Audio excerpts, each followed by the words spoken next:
reaksi saya juga saya emosi, saya berdiri, saya tahu Anda sekjen partai, tapi Anda bukan Tuhan. Sebelum ke Saiful ya. Nah pada waktu saksi komunikasi via WhatsApp dengan Doni Tri Istiqomah tadi ya, apa yang disampaikan segini? Ingin segera disampaikan itu apa? Disebut nggak pada waktu itu? Ada pesan siapa gitu yang ingin disampaikan segera? Saya lupa Mas, tapi itu ada dalam chat semua deh. Dalam chat itu, ya kalau saya ingat itu dulu pernah jadi alat bukti juga chat itu, gitu loh. Jadi saya lupa, kalau untuk disuruh mengingat kata per kata mohon maaf saya lupa. Ya secara garis besar, pesan siapa yang mau disampaikan si Doni? Dia cuma bilang butuh ketemu terkait Sumatera Selatan 1 seingat saya. Iya, saya tidak berbicara karena kadang pakai WA, kadang pakai telepon, jadi kadang saya juga bingung gitu. Nggak ada ingin menyampaikan arahan dari sekjen, dari kabid atau ketua gitu? Saya lupa. Saksi lupa ya? Iya. Oke, saya lanjut ya. Ya. Nah kemudian akhirnya saksi bertemu dengan Pak Saiful Bahri. Ya. Di Singapura ya. Berarti tanggal berapa itu? 25. 25. Ya, 25. Belum pulang ya? Belum. Bertemunya di mana pada waktu itu? Permintaan atas permintaan Saiful, waktu itu dia minta ditemui di Shangri-La Orchard. Di Shangri-La ya? Ya. Oke. Kemudian saksi bertemu dengan Saiful sendiri ya? Ya. Nah, kan saksi sebelumnya belum kenal kan? Iya. Nah, pada waktu dia memperkenalkan diri, dia itu siapa dia bilang? Jadi saya diminta menunggu di lobi. Ya. Oke, saya bilang saya cuma chat aja. Even dia tidak apa foto dirinya atau yang mana saya nggak tahu karena di WhatsApp-nya juga nggak ada fotonya pada saat itu segala macam. Ya. Nah, pas saya lagi nunggu di lobi sendiri, saya langsung disamperin. Langsung saya duduk, dia bilang Mbak Rizky ya, dia bilang gitu. Oh iya saya Saiful kata dia gitu. Ya. Oh oke, gimana? Ayo kita ngobrol. Seingat saya di sebelah saya berdiri itu ada restoran. Saya sempat ngarah ke restoran itu karena logika saya berbicara itu di restoran. Ya, nggak gitu. mungkin sambil berdiri ya? Iya, saya jalan, mbak salah, kita lewat sini. Oh oke. Saya ikuti, begitu saya ikuti dia men-tap kartu. Di situ saya spontan mencari handphone dan langsung merekam dari dalam lift karena saya melihat tab lantai mezanin bukan dan itu menuju lantai 10. Lantai 10 ya. Gitu. Terus bicaranya di mana? Di kamar atau di lobi? Ya, saya masuk begitu keluar lift, saya lihat kanan kiri, oh ini kamar semua. Saya ikuti, saya masuk ke kamar tersebut dan saya dulukan beliau jalan. Saya lihat, ya mohon maaf saya nggak kenal ini orang gitu, ini siapa. Jadi saya berdiri dulu di pintu, mbak masuk, kata dia gitu-gitulah. Saya lihat, oke, saya duduk, kamar itu besar sekali memang. Dia di seberang, saya ngambil posisi di seberang dekat ke arah pintu. Ya. Ya. Nah pada waktu itu kan saksi agak khawatir nih ya kan? Ya iyalah kan mas. Baru pertama kali ketemu Saiful. Ya. Nah saksi nggak kontak Doni pada waktu itu, Pak Doni? Atau WA kayak gitu? Saya sudah cukup males sih nanya lagi gitu waktu itu. Ya. Karena kalau saya ambil handphone pada saat itu pasti kan akan ngaruh juga. Saya kan posisinya ngerekam. Oke. Gitu. Berarti saksi masuk ke kamar, ya. Berdua dengan Saiful Bahri dan saksi merekam kegiatan pada waktu itu. Iya. Oke. Nah sekarang yang saya tanyakan kepada saksi, nah apa yang disampaikan oleh Saiful Bahri kepada saksi pada waktu itu? Karena kan mendesak nih kesannya. Ya awalnya dia menceritakan siapa dia. Ya siapa dia katanya? Ya menurut dia bagian dari partai, dia kerabat dekat Pak Sekjen dan dia datang itu karena perintah Pak Sekjen gitu-gitulah. Ya. Gitu. Okay. Nah, kemudian setelah basa-basinya itu menceritakan itu baru saya yang menanyakan ini intinya apa ya? Saya bilang gitu. Betul. Terus ya dia mulai dengan narasi panjang lagi sampai akhirnya berbicara terkait bahwa dia datang membawa fatwa Mahkamah Agung. Gitu. Ada bawa fatwa Mahkamah Agung. Ya, dan banyak sekali kertasnya dan saya nggak mau sentuh. Dijelaskan nggak isi dari fatwa, dokumen-dokumen yang dibawa itu? Dia bilang kurang lebih dia cuma menunjukkan oh ini kerja saya lah, kurang lebih gitu. Karena ada berapa bundel, ada kertas. Ya saya cuma posisi saya cuma oh gitu. Nah kan tadi menyebut Mahkamah Agung ya. Iya. Ya. Dijelaskan nggak apa keputusan Mahkamah Agung pada waktu itu dengan saksi? Iya. Apa dia? Bahwa ada kewenangan partai terkait fatwa MA itu. Ya. Sempat saya beradu argumen karena saya juga membaca fatwa MA itu. Ya apa isinya? Isinya ya kan banyak ya. Intinya fatwa itu adalah kewenangan partai, kurang lebih ya. Untuk dapat mengusulkan atau apa caleg terpilih gitu, memutuskan caleg terpilih apabila ada berhalangan tetap gitu. Baik, saya coba bacakan bunyinya ya. Nanti benar nggak seperti ini gitu, mengingatkan memori saksi aja. Jadi isi dari putusan Mahkamah Agung itu ya, uji materi ini ya. Jadi perolehan suara ini putusan Mahkamah Agung nomor 57P tanggal 19 Juli 2019. Perolehan suara calon anggota legislatif yang meninggal dunia untuk pemilihan anggota DPR dan DPRD dengan perolehan suara terbanyak seharusnya menjadi kewenangan diskresi dari pimpinan partai politik untuk menentukan kader terbaik sebagai anggota legislatif yang akan menggantikan calon anggota legislatif yang meninggal dunia tersebut dengan tetap memperhatikan peraturan perundang-undangan. Seperti itu bunyinya, saya ingat. Saya tahu isinya bukan dari Saiful, saya membaca. Karena kan kalau putusan Mahkamah Agung bisa diakses. Bisa ya? Iya, jadi saya pada saat sudah mulai, media kan mulai ramai pada saat itu, saya mencari tahu. Nah, Saiful membawa itu bukan bundel juga, jadi kayak amplop coklat, amplop itu tulisan depannya Mahkamah Agung. Jadi dia bilang saya membawa fatwa, saya bilang saya nggak peduli, gitu. Jadi intinya oke lah, kan saksi Saiful buat dokumen lah ke pasar, ditunjukkan lah semua. Iya. Nah intinya apa yang disampaikan Saiful ke saksi, kan itu lagi balik. Iya, intinya saya disuruh mundur. Saksi diminta mundur sebagai caleg terpilih. Betul. Tujuannya supaya apa? Supaya atas nama saudara Harun Masiku ini bisa menduduki posisi DPR RI terpilih gitu. Untuk dapil Sumsel 1. Iya. Oke. Nah, saksi ya. Kan saksi kan baru pertama sekali ketemu dengan Pak Saiful. Betul. Ya. Nah, bagaimana saksi bisa meyakini ya bahwa yang disampaikan oleh Saiful itu memang dari sekjen? Jangan-jangan nih, kita kan khawatir nih, jangan-jangan Saiful Bahri ini hanya mencatut nama, kan seperti itu ya? Betul. Nah, bagaimana saksi membuktikan bahwa benar ini ada pesan yang disampaikan oleh Saiful setelah dihubungi Doni tadi dari Pak Sekjen? Bagaimana? Yang pasti yang saya pahami, perintah Sekjen itu keluar dari mulut Saiful berkali-kali. Dan kemudian di hadapan saya untuk mengkonfirmasi tersebut, dia teleponlah Doni Tri Istiqomah, gitu loh. Nah di dalam percakapan itu seingat saya, Doni Tri itu bilangnya, udah saya nanti yang ngomong sama Sekjen gini-gini, gitu terus gitu loh. Jadi masalah faktor kedekatan dengan Sekjen atau atas perintah Sekjen itu yang saya pahami based on verbalnya dari Saiful Bahri dan Doni Tri Istiqomah, karena ada percakapan di telepon itu. Karena ini saya loudspeaker ya, biar si Rizkinya dengar gitu. Jadi Doni mengkonfirmasi ke Saiful mengkonfirmasi ke Doni karena saksi menolak untuk mundur. Iya, karena saya ngotot, saya bawa data tidak diterima sama Doni Tri kemarin. Kok tiba-tiba saya disuruh mundur dengan yang kurang lebih di dalam percakapan antara Doni dengan Saiful sama-sama menanyakan data C1.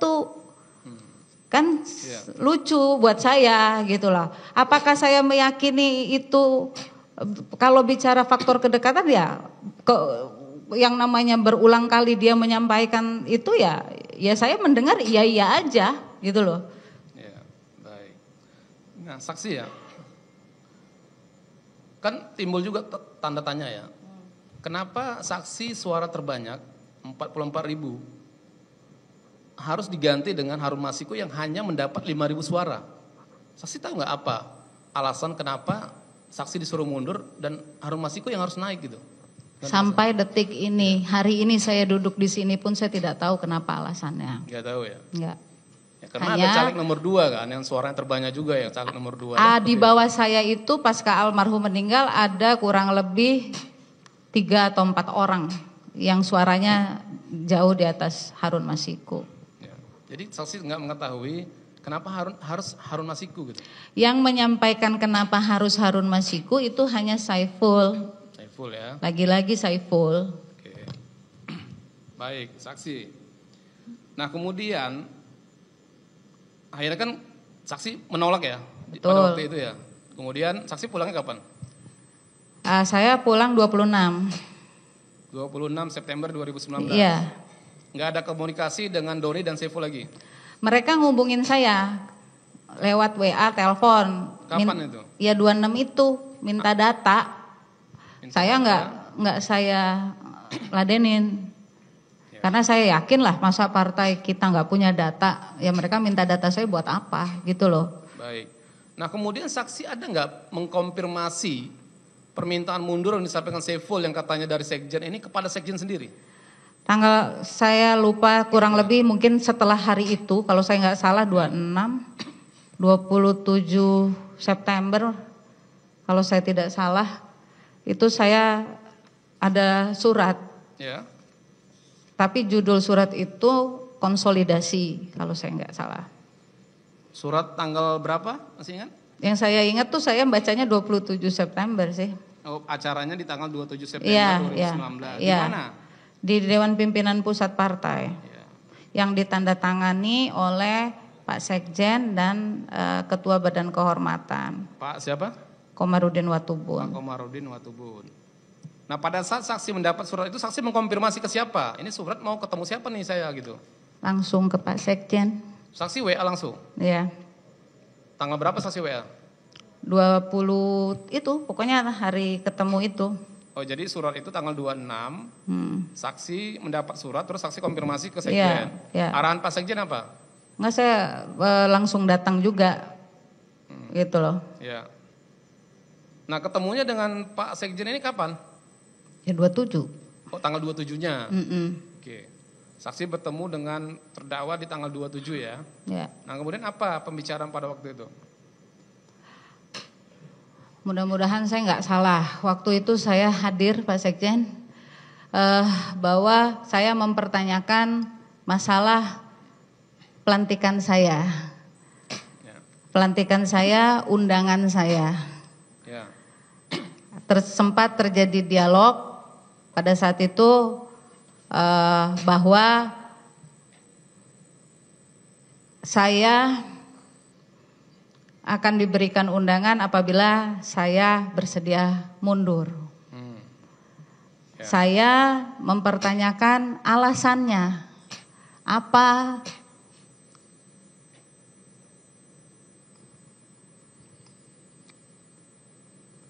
Apa alasan saya disuruh mundur pada saat itu?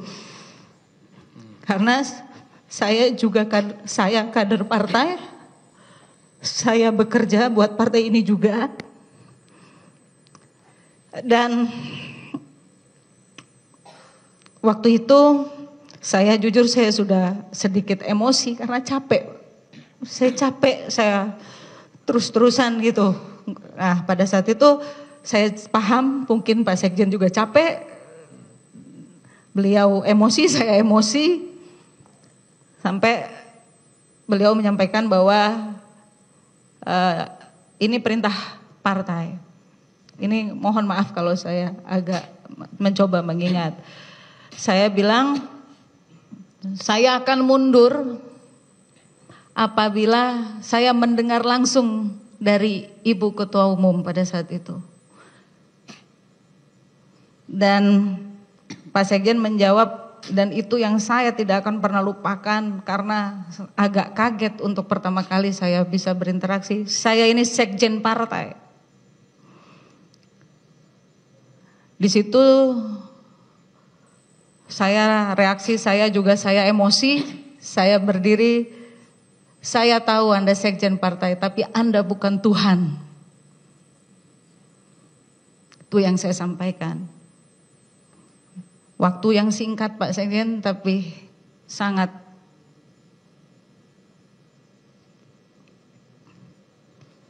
melekat sampai sekarang di kepala saya.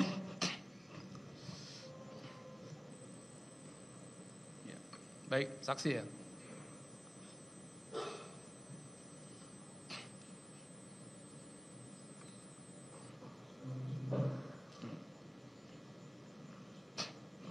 Mungkin saksi mau bisa minum dulu sebentar, izin. Tisu ya.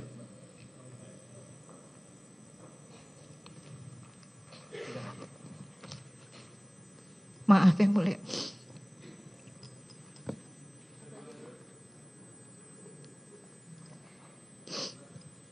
Ya, dan saya emosi, saya jujur saya akui saya emosi pada saat itu. Dan memang dilerai oleh Pak Komarudin Watubun, saya langsung meninggalkan ruangan. Saya meninggalkan ruangan dan habis itu saya langsung pulang. Baik saksi ya, kita ini kan ingin mencari fakta ya. Jadi kan terjadi perdebatan antara saksi dengan terdakwa pada waktu itu kan seperti itu ya. Nah, apakah setelah saksi mengatakan Anda bukan Tuhan itu kemudian terdakwa ada menyampaikan lagi gitu? Yang saya ingat sudah saya sampaikan, yang saya ingat ya dalam hari ini ya. Untuk mengingat kembali. Saya bacakan ya saksi, saya bacakan yang mulia. BAP nomor 14 yang mulia. Saksi ya, saya bacakan supaya ya setidaknya mengingat memori ya. Pada saat itu Hasto marah dan menggebrak meja, mengatakan saya ini sekjen. Kemudian saya spontan berdiri dan mengatakan Anda bukan Tuhan. Kemudian Hasto mengatakan Anda melawan saya. Kemudian saya jawab iya, saya melawan Anda tapi bukan partai. Ada ucapan seperti itu? Ya. Ada ya. Baik. Nah, kemudian tadi kan saksi mengatakan saksi akan bersiap mundur ketika saksi sudah bertemu dengan ibu ketua ya. Jadi saksi ketemu dengan ibu ketua? Enggak jadi. Ya. Enggak jadi pada waktu itu. Ya, siapalah saya Mas, ketemu kan enggak gampang. Ya, betul. Baik. Nah, kemudian saksi ya, ini pada saat proses pertemuan dengan terdakwa pada waktu itu, saksi menyampaikan enggak sebelumnya sebenarnya Saiful udah ketemu saksi di Singapura menyampaikan ini gitu. Makanya saksi bertanya ke terdakwa, kenapa saksi diminta mundur gitu? Enggak, saya enggak nanya. Langsung to the point aja, kenapa saksi diminta mundur? Ngapain lagi? Kan gitu. Baik, saksi ya. Nah, ketika pada saat itu kan saksi langsung keluar dari ruangan itu kan. Saksi tidak bersedia mundur dan kemudian saksi kan dilantik. Ya. Pada waktu pelantikan itu apakah pada saat proses pertemuan itu apakah ada pembicaraan terkait dengan surat undangan pelantikan yang disampaikan terdakwa kepada saksi? Yang pasti pada saat menuju dari tempat dari hotel, kan kami di karantina semua waktu itu. Dari hotel menuju itu saya dalam bus. Saya awalnya duduk di belakang sendirian, tiba-tiba didekati oleh di sebelah kanan, karena saya duduknya yang posisi jendela di bus itu, sebelah kanan saya Vita Ervina, di sebelah Vita Ervina ada Maria Lestari. Yang tiba-tiba menanyakan, saya kaget sebenarnya pada saat itu. Eki, undangan mana? Ya. Saya kan baru kenal di karantina itu. Sama gitu. Vita Ervina dan Ibu Maria Lestari. Iya, memang dari awal mereka mendekati saya di tempat karantina itu, gitu. Awalnya saya nggak tahu siapa mereka waktu awal saya di tempat karantina, tapi pada akhirnya seingat saya mereka sendiri yang cerita siapa mereka segala macam. Saya cuma iya aja. Dari mereka itu siapa katanya? Ya maksudnya Vita, biar tidak ada missing link dari mana saya bisa kenal Vita dan Maria Lestari kan begitu. Nah kemudian saya naik bus, sebelah kanan saya Vita, sebelah kanan Vita adalah Maria Lestari. Tiba-tiba saya lagi duduk ngadep jendela ini, dia tiba-tiba undangan mana? Bentar lagi ada petugas mau nanyain undangan pelantikan ya? Undangan pelantikan. Waktu itu saya langsung jawab, undangannya sudah duluan berangkat ke DPR. Oh gitu, tapi ini dicek loh sekarang, gitulah kurang lebihnya. Dan karena Maria di sebelah Vita, ada undangannya gitu, cuma gitu doang ya. Cuma saya bilang ada, udah Nah disitulah saya aneh gitu, kok bisa orang di luar saya bisa tahu perihal undangan ini. Karena saya pun tidak bercerita ke siapapun, hanya ke suami saya dan juga ada 4 orang tim saya gitu. Ya, ada apa dengan undangan ini gitu? Saksi belum menceritakan masalah undangan di persidangan ini. Terkait pelantikan saksi, kenapa undangan itu? Ya kan kalau dilantik harus pakai undangan. Ya undangan saksi di mana? Ya yang saya tahu undangan saya di DPP partai. Waktu itu ada di siapa? Ya waktu itu saya mempertanyakannya ke Pak Sekjen. Masalah Pak Sekjen ngasihnya ke siapa kan saya nggak paham. Yang saya tahu secara organisasi, ya secara organisasi sekali lagi saya sampaikan bahwa itu harusnya adalah kewenangan DPP partai yang mungkin saja itu diketahui oleh Sekjen. Ya.